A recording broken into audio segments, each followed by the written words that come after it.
కర్ణాటక ఇంధన శాఖ మంత్రి శివకుమార్ మరోసారి వార్తల్లో నిలిచారు. సెల్ఫీకి ప్రయత్నించిన అభిమానిని లాగి పెట్టి కొట్టారు. ఈ ఘటన బళ్ళారిలో జరిగింది.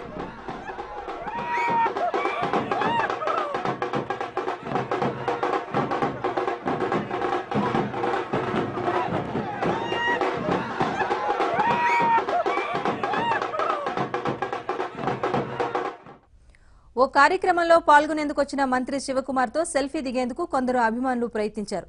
ఓ వ్యక్తి ఆయనకు సమీపంలోకి వచ్చి స్వీయ చిత్రం తీసేందుకు ప్రయత్నించాడు. దాంతో మంత్రి సహనం కోల్పోయారు. వెంటనే చేయి చేసుకున్నారు.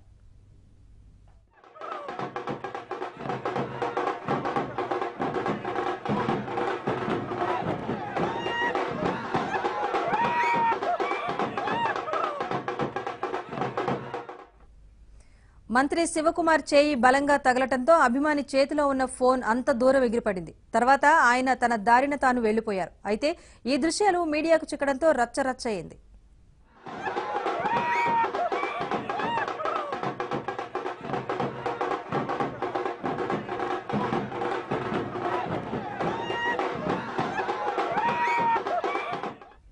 ఇదేమంత పెద్ద విషయం కాదని శివకుమార్ తన చర్యలను సమర్థించుకున్నారు.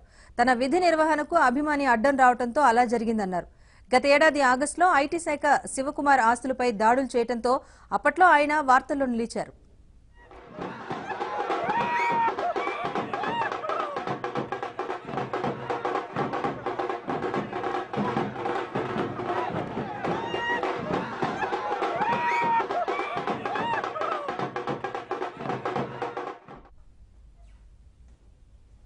పూల ప్రేమికులకు మొఘల్ గార్డెన్ స్వాగతం పలుకుతోంది. రాష్ట్రపతి భవన్లోని ఈ సుందర ఉద్యానవనం రంగురంగు పూలతో కళకళ్లాడుతోంది.